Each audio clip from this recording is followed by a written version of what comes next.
Hi, I'm Francesca and this is Jaira. Jaira was born on the 21st of October at 3 a.m. Yeah. I attempted to record in the hospital. We've been here since maybe 11.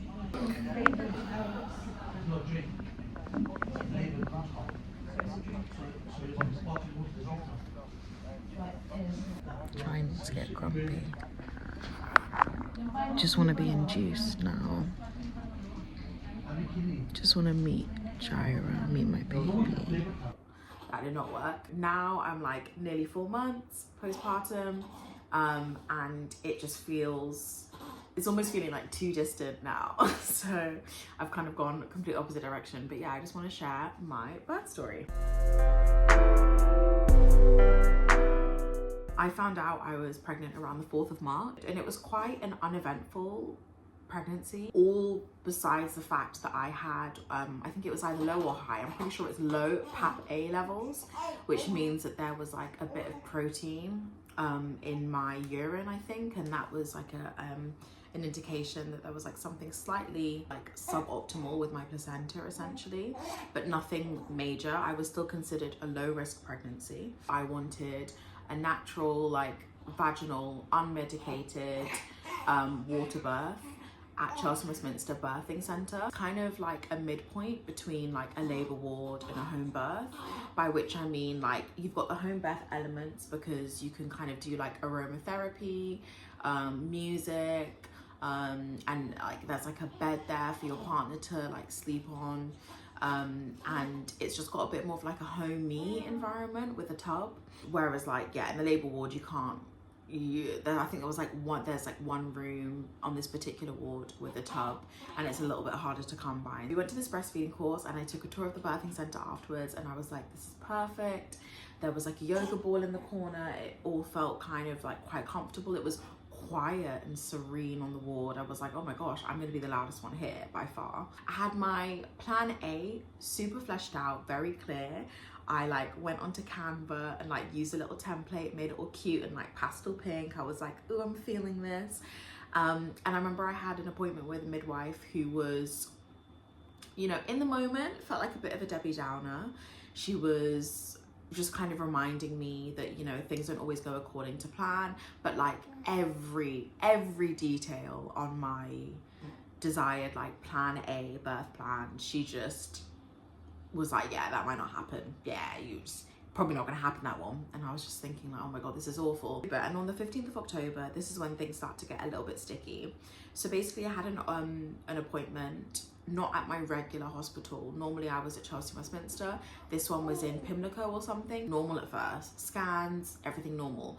And then basically, as I was leaving, there was like a bit of kind of discussion between like the student midwife and the practitioner, and they were just kind of, you know, like mumbling amongst themselves. And then eventually they came over to me and they said, it's probably nothing, but your baby's measuring a little bit smaller than he should.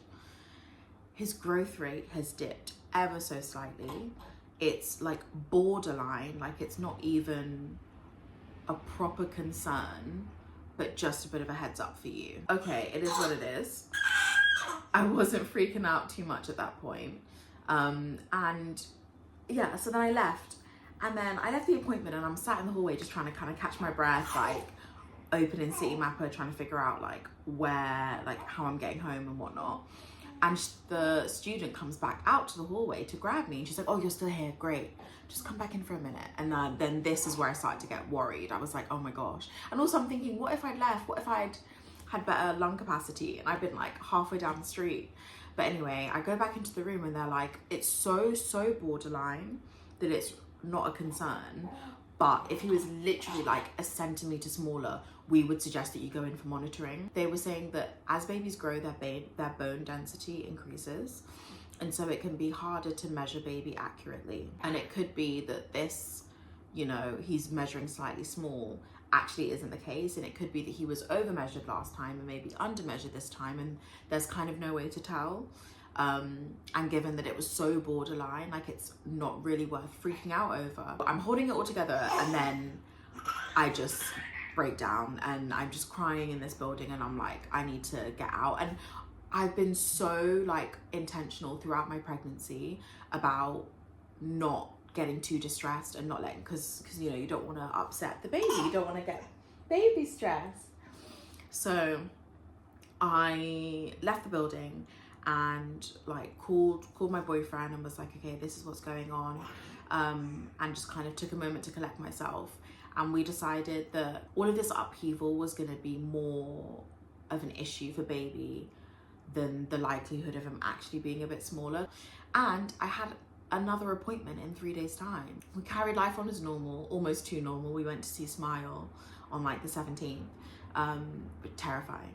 And then on the 18th, I had my appointment, and we kind of like get there, and like my man's looking for parking, and it was taking like quite a while to like find a parking spot, so I had to go in on my own. And once again, like a bit of miscommunication. The reception told me that the doctor had left for the day, but actually she was there, and she called me, and then we just kind of couldn't find each other. It was a bit of a mess. So I once again enter the room, a bit discombobulated, and I sit down, and she says to me, I recommend that you don't continue this pregnancy.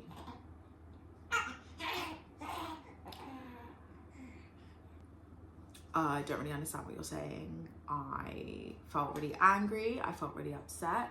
I wanted to like flip a table. Like, I was really like distraught. Turns out what she meant was she didn't recommend that I continue having him inside me. She wanted to induce him, which was also terrifying, but less terrifying and for different reasons. And meanwhile, I'm like texting my partner, like, she's saying not to continue the pregnancy. Okay, she's saying to induce. Okay, she's saying this. It was really scary. Honestly, it was scary. Because he's measuring a little bit smaller than he should be, she recommends we induce. I relayed the information that I've been told about, you know, bone density could just be inaccurate measurement. She said, yes, that's true, but we just don't know. If you keep him inside you, there will be a higher risk of a stillbirth. So it's better to err on the side of caution. And as soon as I heard stillbirth, I like once again just almost like lost it. She's like, pack a bag, come back, and we recommend you induce tonight.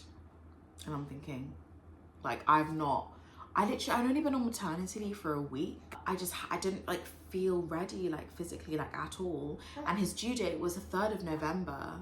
So I felt like we were like weeks out. So I was quite shocked. She's like, okay, maybe induce tomorrow at the latest, but you know, we really do need to get this done like ASAP. I think I was just 37 weeks, or maybe like I was 36 weeks, 6 days or something. And she was like, you're basically 37 weeks. And at that point, it's not considered a premature birth. So that was like kind of comforting to hear. And I was thinking, okay, so I do what I typically tend to do in these situations and just try and kind of like grab control. Like, the illusion of control is very much a thing, and I just wanted to feel in control for just a second. Ran to Westfield and went to like Mamas and Papas and John Lewis and tried to get some stuff done. That was a whole thing in itself, because like in John Lewis, I was like asking for a sales assistant, and they were like, oh, I'm so sorry, we don't have any sales assistants available for the baby care section. If you go onto the website, you'll be able to book an appointment. And I went onto the website, I can't see any appointments available. And she's like, oh yeah, there are actually no appointments available for like the next few months. When are you giving birth? And I was like, tomorrow. And I just like lost it. And they were like, oh, I'm so sorry. It was awful. It was really awful. So yeah, John Lewis was like a strikeout pretty much. So we went to Mamas and Papas. And there was some really, really lovely shop assistant there. So we were kind of able to just like chat through a couple of our needs. We got a really great like 6-in-1 like pram and bassinet and whatever combos. That was really good. So I felt like, you know, I'm kind of a bit back in control. We like got an ice cream and everything. It was cute. And I just felt a little bit calmer. And then that's when I decided to call my mum, and she reached out to like a family friend that was a doula. I decided I was going to be induced. I went home. I packed a bag, by which I mean I video called my best friend, cried, made some butternut squash, and just kind of like freaked out a bit more. Like when left to my own devices, it was just deer in headlights. Like I just couldn't really get anything done. And like kind of while I was doing this, like my partner was like out like getting some other stuff sorted. And then he came back home and he's like, where's the bag? I'm like, haven't done it. I think I napped and slept and cried. So we packed the bag, we get to the hospital, and by this time we get to the hospital at midnight. We'd been planning to get there for like 10 p.m. And because of like my shenanigans and whatnot, it just ended up being super late. So we got there super late. Yeah, it was super late. Josephine Barker, oh my gosh, yeah. It was the Josephine Barker ward that we eventually ended up on, which will be where I was staying for majority of the time. When we got there, the lady was super, super sweet and lovely. She got me all hooked up to monitoring and she said, yeah, baby looks fine, baby looks great. So you're supposed to be induced, cool, let me just like look at your notes. I'm so sorry, but you've not been booked in for an induction. I know that they told you to come back to be induced, but we haven't like got it on our system, so we don't have anything like prepared for you.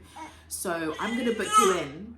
I'm gonna book you in now for a 10 a.m. induction, but they kind of kept me in for monitoring for a little bit longer just to make sure. I left around 3 a.m. on the 19th, and I had to come back for 10 a.m.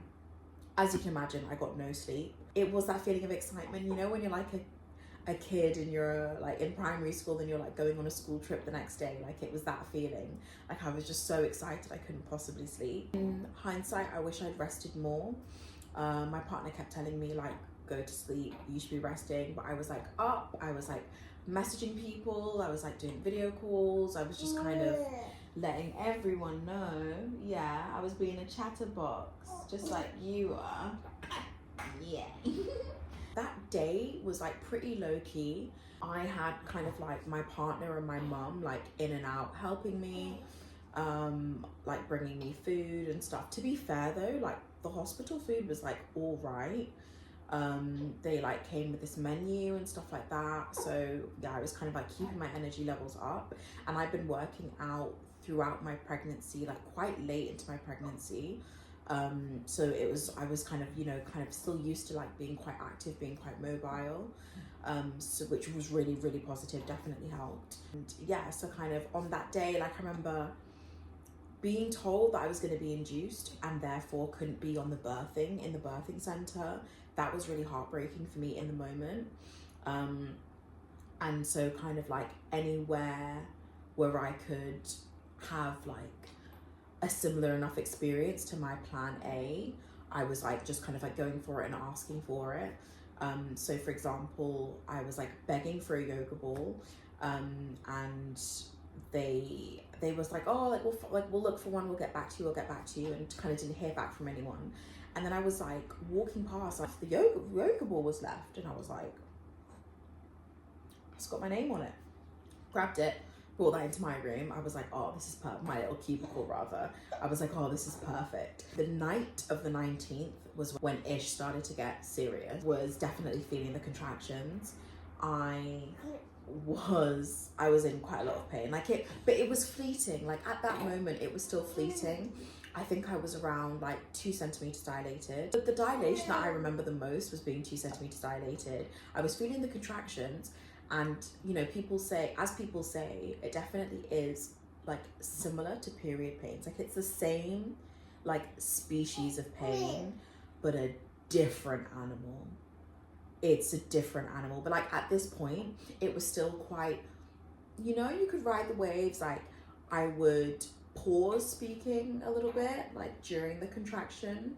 And my body was I was becoming a lot more aware of the rhythms and whatnot. I received 2 cervical sweeps. I want to say it was 2 cervical sweeps. And the first one would have happened later kind of that evening on the 19th, and then the second one was on the 20th. The contractions started to get serious. I started timing them. I think it's 5 centimeters when you're considered to be in active labor, and it was just taking ages to get from 2 centimeters to 5. Like it just felt so slow and laborious. It started to get super painful. That night on the 20th, no, yeah, It was the night of the 19th, was when it started to get serious as well. The pain started to get quite serious. I told the night nurse, cue Gregory Isaacs, and she gave me gas and air, which was very good. Like, it was very, very good. I really enjoyed the gas and air experience. And like, it's nice because you can obviously like time it with your breathing as well. And I was like trying to use like my hypnobirthing methods, like drawing the rectangle and stuff. And I was like breathing in, breathing out. And my mum came and she was giving me the nicest back massages because I was feeling the pain. I later found out that his head was against my spine. So I was really feeling the pain and pressure in my lower back. Quite soon into me arriving, we did walks around the hospital, my partner and I. Like, he would hold my hand and we'd like take a lift up to like the top floor, and walk down some flights of stairs to like help gravity to kind of like do its job. Decided that they weren't gonna induce me with the balloon because they said I was dilating at like an appropriate speed. So they just wanted me to kind of keep doing my natural thing, which, you know, I wanted because I wanted it to be like as natural as possible. But I was also definitely starting to get a bit impatient. And I feel like the day of the 20th dragged by. It was long. It was so long. And when it got to the evening, because they kept telling me, they were like, okay, the next bed on the ward is yours. Like, you're going to give birth so soon. And I was just like, I'm ready, I'm ready, I'm ready. And the pain was just starting to get like insurmountable. It was excruciating. And I was like squeezing my mum's hand. Like, she's so, bless her, she's only got little hands. And I was just like squeezing them, like I could feel her bones. And she was looking at me and she was like, oh. It was nice, like there were points. Like I had like my man holding me on one side, my mum holding me on the other side, and we were just going like rocking and like going back and forth and like squatting. And I like put my headphones on and I was like listening to my gospel music. And I was like kind of like humming to my gospel music. And my mum started singing a complete different song in my ear and I was like, yeah, pretty much. I was like, no, we're not doing that, mama. We're not doing that, okay? We're not singing two different songs at the same time. So yeah, that was quite funny. My partner and my mum were an absolute godsend. I had like the best like birthing team for sure. I feel so grateful. And like, he was like rubbing my back. He was rubbing my back. He was like rubbing my head. Oh, I got so many forehead kisses. I told him beforehand, I was like, I'm going to be running on forehead kisses. Still trying to crack jokes, like definitely like using humor.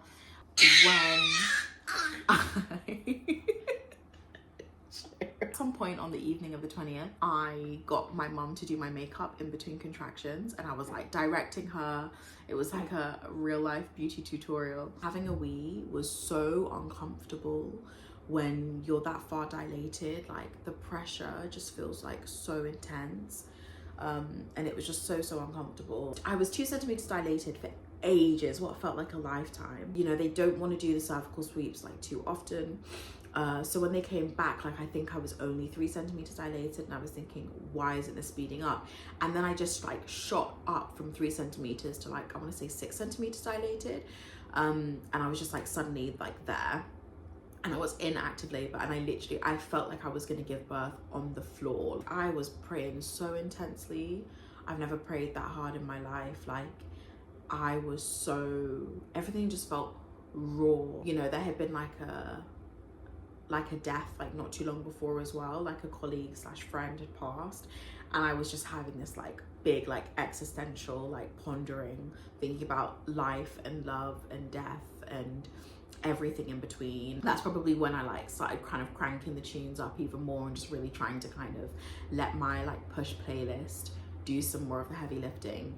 And I also was like grunting. Like in the movies it's a lot of like like high-pitched stuff, and don't get me wrong, like I was like shouting at points, but it was more like low, like guttural, like bellowing, like ooh, ooh, ooh, ooh. Like it was and it was like crazy. It felt like so like animalistic. Eventually the long-awaited time came and they said the woman came around the corner and I swear like I heard angels sing, like I saw the heavens open up, and she was like, "Hi, Francesca, I'm here to take you to your room now." And I literally was like, "Oh, thank you." And I think I cried again.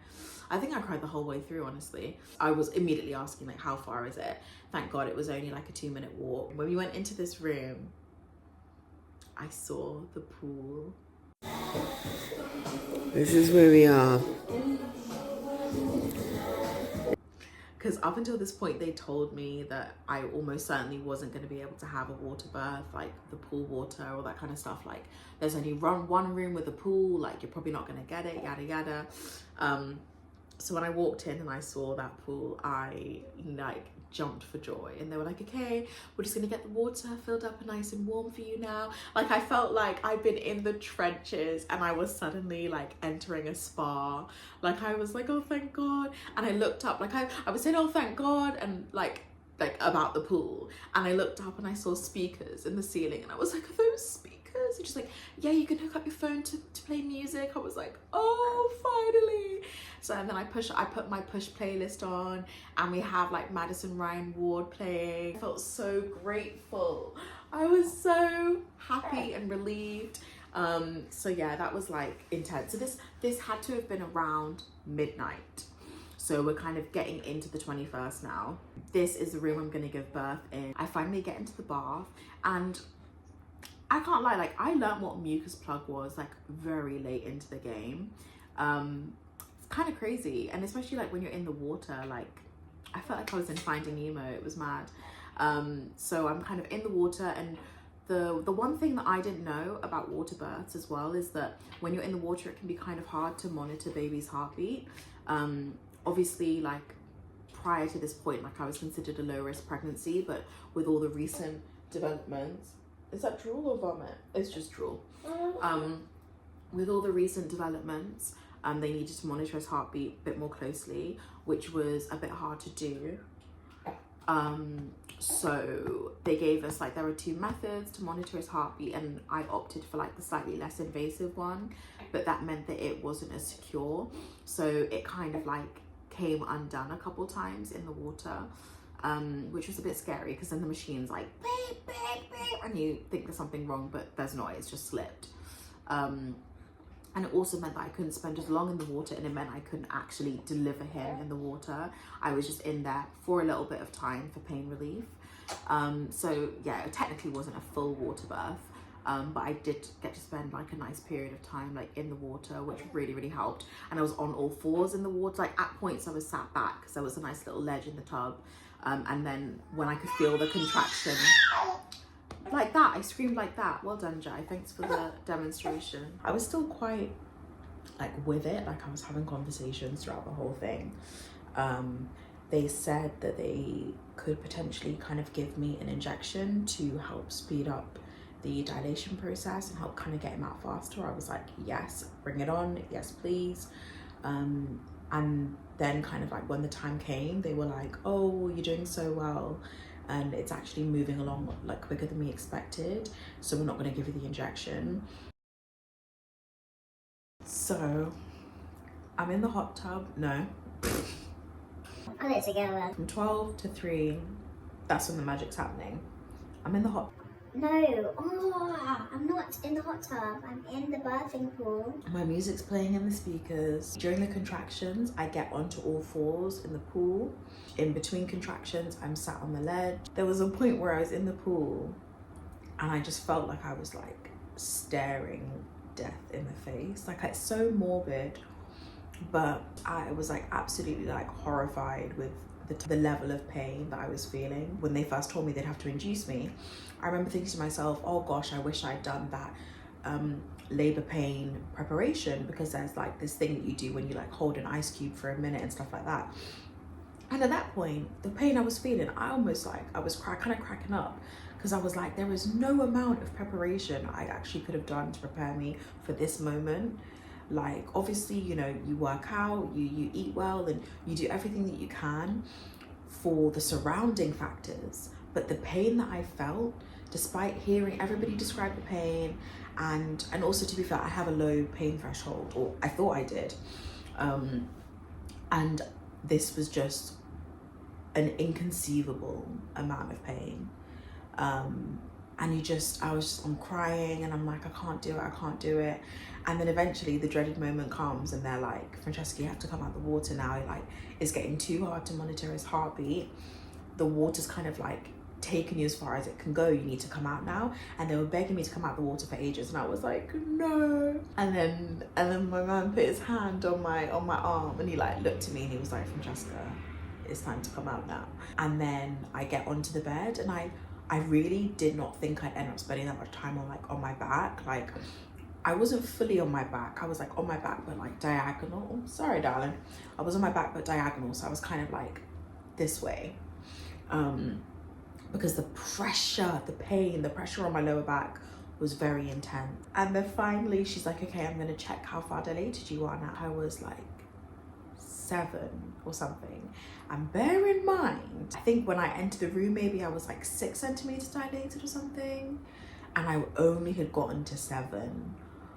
And I nearly cried when she told me. I was like, are you actually serious? And she's like, you're halfway there now, you can do it. And I was like, halfway? Do you not see the work I've been putting in and I'm only halfway? I was like, I'm close, I'm as close to the beginning as I am to the finish line. Like, I was feeling so unmotivated. And I turned to her and I was like, is it possible for me to have a nap? Like, I just feel so exhausted. I can't do this anymore. And I just felt like everything was slowing down. She was like, yeah, you could have a nap. And I was like, oh, thank God. And I start to recline back and I'm closing my eyes and she's like, but then there is a chance that baby will travel further up the birth canal and you'll have to start all over again. And I literally was like, oh my gosh. So you're just politely telling me I can't have a nap, basically. And I was like, right, epidural then. Epidural me. Like, I don't want to go past the point of no return of not being able to have it. Or maybe I had this conversation earlier, but I was like, I want an epidural now. And like my mum and my partner knew that I actually didn't, like, the plan wasn't to have one. Like, I didn't plan to have one. And it was the pain speaking. And you know, like, I understand, like, obviously each person's different, each person's pain tolerance is different, and some people, they want to be heard in those moments, but I'm glad that they didn't. They were like, Francesca, like, remember, this isn't what you wanted. You told us to make sure that you didn't have an epidural. Like, you really wanted to kind of go through it without. In the end, I was like, oh, like, you're right. I don't want it. Like, I just want the pain to go away. Like, I just want to hurry up. And I remember saying, like, in like a very heartbroken voice, I was like, I just want to meet my baby now. I just want to meet him now. Like, I just want to meet Jaira. I remember when I was doing prenatal yoga, like, one of the like YouTube channels that I was following, like, that was one of the cute mantras that they would do. They were like, oh, I'm preparing my body to meet my baby. When I had like said that in an upset way, it almost like reminded me of the positive mantra to that. So I just like dug deeper into that and I was like, I just want to meet my baby. I'm gonna meet my baby. I'm gonna meet my baby. But at one point my mom was like, this is the point, you should be pointing at him, pointing at your boyfriend and saying, it's all your fault, it's all your fault. And I was like, no, thank you, baby. Thank you for helping me make this baby. Like, I was like feeling with the fairies and romantic as well. So it was just like a really weird like concoction of emotions. He was my rock throughout that. They'd said like multiple times, like, you'll know when to push. And I'm like, but how will you know? And they're like, you'll know. Like, it will be an uncontrollable urge to push. And then suddenly I'm getting this like feeling, it's like rising up in me like a wave. And I'm like, I have to push. Like, I have to push now. And the midwife is like, no, whatever you do, don't push. It's too early. You're not dilated enough. If you push now, you have a chance of bruising your cervix, and then it makes it even more painful when it actually is time to push. And I'm like, that's all good and well, but I need to push. Like, I physically cannot stop myself from pushing. And they're like, don't push, don't push. And then I start crying because I'm like, oh, I'm just doing it all wrong. I'm just getting it all wrong. And so I'm crying and I'm like, guys, I'm pushing. Guys, I'm pushing. I can't. I'm sorry, I can't help myself. It was literally like holding in a cough or like holding in vomit. Like, it was just rising up inside. Like, I could not stop it. So I pushed for the first time and I'm like, I'm sorry, I couldn't stop it, I had to push. And they're like, it's okay, but just don't push again. And I'm like, it's coming again, I have to push again.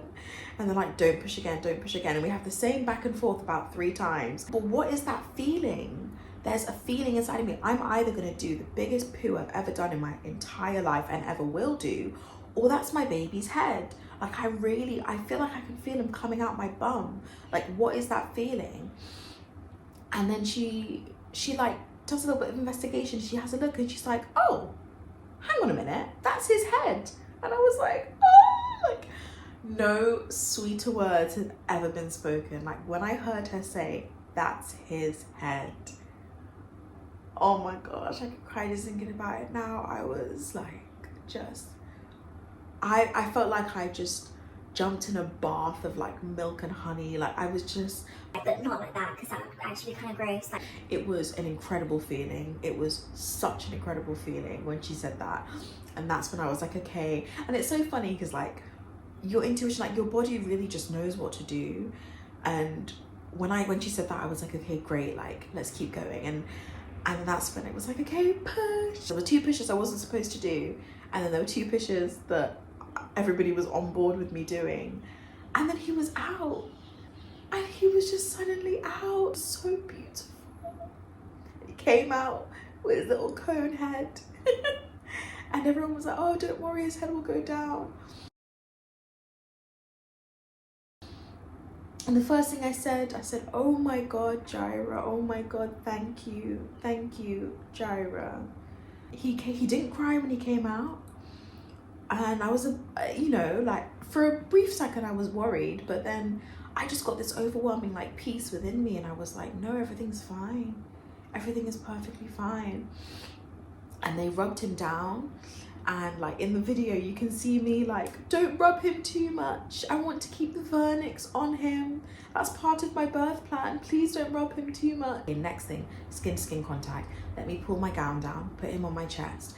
And it wasn't until they put him on my chest that it hit me and I started bawling. I could not stop crying. I was like, oh my gosh. And I like realized like the magnitude of what I'd done. I was so happy. I was so it was like,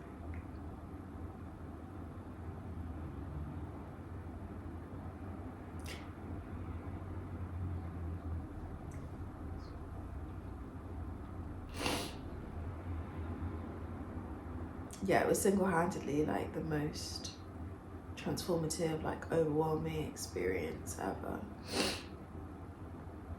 And he was just so little, so big now, but he was so little, and they put him on my chest and I just held him there. He came out pretty and came out so pretty, and I couldn't believe it. Full head of hair. And when I saw the hair, I was laughing because I remember like there's that old wives' tale that like if you have a lot of reflux, it's because they're hairy. And I was like, oh yeah, that makes sense. 21st of October, 3 AM on the dot, 6 pounds, 3 ounces, 6 pounds, 7 ounces. I ended up being discharged around 3 PM later that day. Kind of between him being born. Obviously we, you know, just stared at him for like hours. They did like the little tests that they have to do on them, like the reflex test and all that kind of stuff. He was in this like a heated cot basically, next to our bed. They brought me tea and toast. Not like I was hungry, but like my stomach was just in knots. I will say going toilet, like going like for a wee, awful, like so painful. Pretty much as soon as he was on my chest, she was like, oh, I'm gonna give you an injection to deliver the placenta now. I don't even remember it coming out. It was like some, also people talk about the ring of fire, and I was so nervous about that. I didn't experience that at all. His head, his shoulders, nothing gave me ring of fire. The placenta, like the placenta was like fine coming out. And it's so funny because in the video as well, you can just see him kind of like slide out, like he just like wiggles his way out. So yeah, so those kind of things that I was scared about, I didn't need to be scared about in the end.